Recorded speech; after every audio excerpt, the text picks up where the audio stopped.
Just welcome to Amherst College, first off. This tour will be roughly like 50 minutes, and we'll be seeing a lot. We'll be seeing freshman dorms, we'll be seeing academic buildings, library, we'll be seeing everything. So hopefully you'll get a nice sense of Amherst College by the time you're done with this tour. Okay, so Amherst was founded in...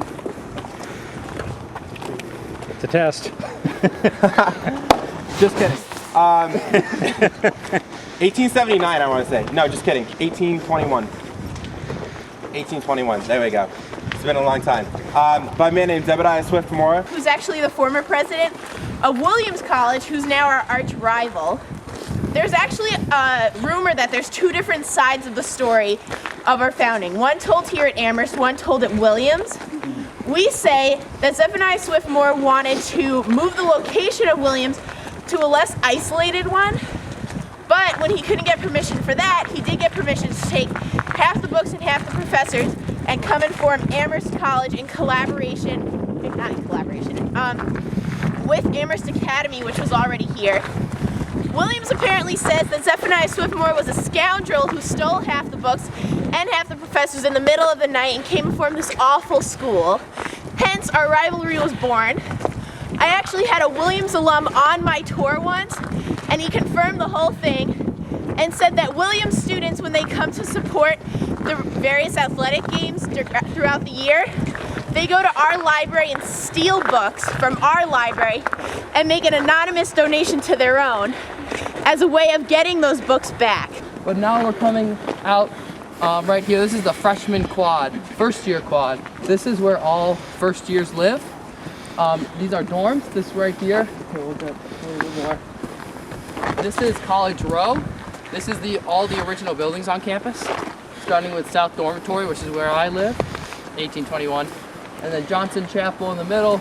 That's where the English department is housed, and lots of and our big, one of our big meeting places where like convocation is held. And North, which is on the other side. Oh yeah, be careful of ice. Oh yeah. But this is this is the center of campus. This is the heart of campus. Upperclassmen are very jealous of first years since we get to be on this great quad. If there wasn't all the snow on the quad, we go around this car. If there wasn't snow on this quad, there'd be people working, hanging out. Ultimate Frisbee was created on this quad. So it's a very great place.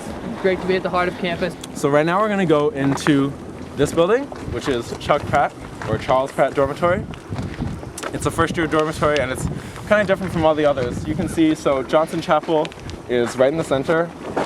The two flanking it are north and south, and those are sort of like, I guess, twin buildings because they're very, very similar, just sort of mirror images. And James and Stearns are the same deal. I think, yeah, Chuck Pratt is the newest freshman year dormitory, I'm pretty sure. And it used to be the gymnasium, which will be apparent once you walk inside and see how the cage has sort of been repurposed for dormitories. Also located in this building is the Writing Center, which is a really, really great resource for students. Because we're a small college, it's very nice to be able to actually access the Writing Center. Lots of other universities have them, but either appointments are very tight, they cram up during finals period, and you actually never have anybody to talk to. Here at the Writing Center, you have a one-on-one meeting with somebody who's hired exactly for this purpose, to help you with your paper, make sure your argument is clear. I've gone to the Writing Center before for my papers because I'm a science major, and when I have tried the humanities, I've really had to go to the Writing Center to really polish my paper and make sure it's exactly what I want to say. They actually also have an online scheduling sort of system, which is really, really helpful if you ever, late at night, you really need an appointment the next day, and you're going to hand in your paper really quickly. So this is Charles Pratt. It's really, really nice. It's actually the most recently renovated freshman dorm out of the 8 buildings for freshmen. So this was open for freshmen living in 2005. Before that, it was the Museum of Natural History, which we're actually going to go to a little bit later on. And then Before that, it was the gym. So it's gone under some renovation, but as you can see, it's a really, really nice dorm. So when you first get into Amherst, you get a big packet of information, which includes a survey that asks you what time do you wake up in the morning, what time do you go to sleep, do you listen to loud music, how do you like to study, things like that. And they try and pair you with a roommate who has those same habits as you, but still might be a little bit different than you. Because they want you to meet new and different people that you may not have had the chance to meet, say you weren't in the same room or you weren't on the same floor. So with that same sort of notion in mind, you're not allowed to request a roommate either. So for example, my roommate my freshman year was a track star from Dallas, Texas. I'm a band geek from Long Island. So we're a little bit different and probably wouldn't have known each other had we not been living in the same room, but because we did, we became friends. So it was really great. And then for the most part, you'll end up in a one-room double or a two-room double your freshman year. So one-room double is one room shared with one other person. A two-room double is the same size as a one-room, except there's a wall down the middle, so each of you kind of gets your own room, but you go in and out of the same space, so you're still interacting. There's just a little bit more privacy. And there's also a scattering of singles, but for the most part, you'll end up in a double of some sort. Each floor of a first-year dorm has an RC, or resident counselor, what a lot of other schools will call a residential advisor, or an RA. Here, there's a little bit less of an authoritative role. We don't go around and write people up and things like that, but we do make sure they're following the rules, but we also are there in case they need support of some sort, in case they're having a personal issue or an academic issue, social issue. They can come to us, talk to us, and we can lead them to a resource if needed, or we could just be there to listen if they need that. And we also try and build a community among the floor and among the dorm.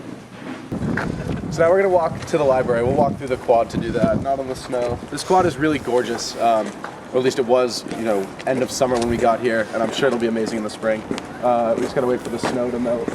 We've had, I think, almost record snowfall this year in Massachusetts, so it's been pretty crazy. Frost Library, which we're about to get to. We can only take a quick peek at what the first floor looks like. It's actually 6 floors. So as you go in, you're on 1 of 3 floors going up. There's going to be 3 floors below you. It has over 1 million volumes of books inside of it, which for the number of students here is the second most books per student in the country, behind Harvard. And essentially anytime we have a stat that's like number 1 or number 2 per student, it's always to Harvard. If we're like number 3, it's Harvard and Yale.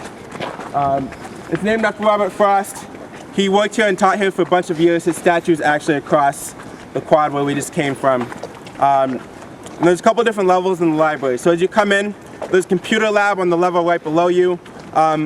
Below that, there's some quieter levels. Kind of the further from the first floor you get, the quieter and quieter it gets. If you go down to the 3rd floor below, it's like super sketchy.